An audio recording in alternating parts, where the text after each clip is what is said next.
চলো আজকে তোমাদের সঙ্গে ভেটকি পাতুরির একটা রেসিপি শেয়ার করি। প্রথমে ভেটকি মাছগুলো এরম করে ফিলে করে নেব। তার মধ্যে দিয়ে দেবো একটা গোটা লেবুর রস আর দিয়ে দেবো নুন, দিয়ে মাছটাকে ম্যারিনেট করে আধ ঘন্টার জন্য রেখে দেব।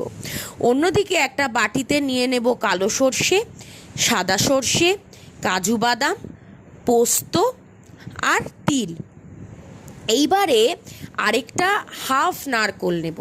সেই হাফ মালাইয়ের থেকে নারকোলটা ছাড়িয়ে নেব, নিয়ে ওই টুকরো করা নারকোল আর এই মশলাগুলোকে শুকনো একটা পেস্ট বানিয়ে নেব। তার মধ্যে দিয়ে দেব নুন, হলুদ, টক দই, সর্ষের তেল আর কাঁচা লঙ্কা।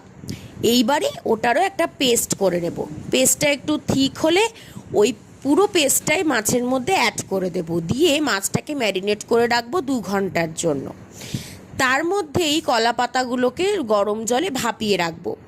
এইবার কলা পাতাগুলোর মধ্যে ঠিক এইভাবে মাছগুলো দেব, তার উপরে দেব সর্ষের তেল আর কাঁচা লঙ্কা, দিয়ে মাছটাকে সুন্দর করে টুথপিক দিয়ে আটকে নেব। তোমরা চাইলে কিন্তু সুতো দিয়েও মাছটাকে র্যাপ করতে পারো। তারপরে ফ্রাইং প্যানে দিয়ে দেব অল্প সর্ষের তেল, দিয়ে কলা পাতায় মোড়া ভেটকি মাছগুলোকে দিয়ে দেব। গ্যাসটা রাখবো একদম লো ফ্লেমে, আর 10 মিনিট করে দুটো পিঠ ভেজে নেব। আর ফ্রাইং প্যানের লিডটা কিন্তু বন্ধ করে দেবে।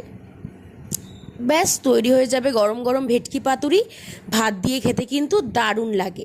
তোমরাও কমেন্টে জানিও যে তোমাদের ভেটকি পাতুরি খেতে কেমন লাগে। ভিডিওটা ভালো লাগলে লাইক, শেয়ার আর সাবস্ক্রাইব করতে ভুলো না। টাটা।